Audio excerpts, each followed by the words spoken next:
ধর্ম নিয়ে বিধানসভায় বেনজির সংঘাত দেখা গিয়েছে মঙ্গলবার। বিধানসভার ভেতরে যখন নিজেকে ব্রাহ্মণ পরিবারের মেয়ে বলে শুভেন্দু অধিকারীকে জবাব দিয়েছেন মমতা বন্দ্যোপাধ্যায়, তখন বাইরে মাথায় গেরুয়া পাগড়ি পরে পাল্টা মমতার হিন্দুত্ব নিয়ে প্রশ্ন তুলেছেন রাজ্যের বিরোধী দলনেতা।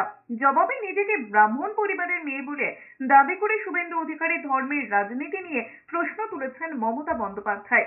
মুখ্যমন্ত্রী বলেছেন তাকে বলা হচ্ছে তিনি নাকি হিন্দু ধর্মকে তাচ্ছিল্য করছেন, মুসলিম লীগ করেন, কথায় কথায় তার বাবাকে নিয়ে কথা শোনান। এরপরেই কার্যত শুভেন্দু অধিকারীকে হুঁশিয়ারি দিয়ে বলেছেন যাদের বিরুদ্ধে এত বাজে কথা বলছেন তারা আন্দোলনে নামলে সামলানো যাবে তো। হিন্দু ধর্ম নিয়ে কথা বলতে গিয়েছিলেন বলে তাকে বহিষ্কার করা হয়েছে। বাবা হবে কি উনি হিন্দু ধর্মের নেতা হয়ে গেলেন। হিন্দু ধর্মের কথা বলছেন, আমিও কিন্তু ব্রাহ্মণ পরিবারের মেয়ে। আপনাকে আজকে বলছি, মার কাছেও তাই। আপনারা আমাকে 50 টাকা করে দিন, আমার গায়ে প্রশ্ন করবে না, কিন্তু সবার পিতা মাতা তার হৃদয়ে স্থান পায় সম্মানের সাথে। আপনি কোথায় কোথায় পিতৃদেবতাকে আক্রমণ করে বলে।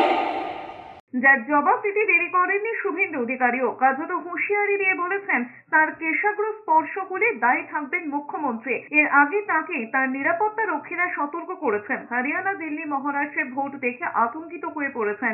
সাব শেখ জাভেদ মুন্সির জঙ্গিকে কেন বাইরের রাজ্যের পুলিশ এসে ধরবে? এর আগে সিএএ কে এনআরসি বলে ট্রেন পুড়িয়েছেন। তার উস্কানি লোক দেখেছে, টেনে এনেছেন হুমায়ুন কবিরের হুমকি প্রসঙ্গ।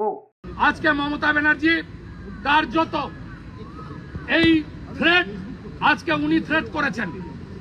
আমি সেন্ট্রাল গভর্নমেন্টের হোম মিনিস্ট্রিতে এর বিরুদ্ধে ব্যবস্থা নেওয়ার জন্য বলবো। যেহেতু আমার প্রোটেকশন কলকাতা হাইকোর্ট দিয়েছে, আমি কলকাতা হাইকোর্টে মমতা ব্যানার্জির ক্লিপিং নিয়ে গিয়ে হাইকোর্টের কাছে জানাবো প্লিজ রেস্টেন্ট, এবং আমার শরীরে, আমার জামায়, আমার কেশাগ্রতে যদি স্পর্শ পড়ে তার জন্য দায়ী থাকবেন বাংলার পুলিশ মন্ত্রী মমতা বন্দ্যোপাধ্যায়।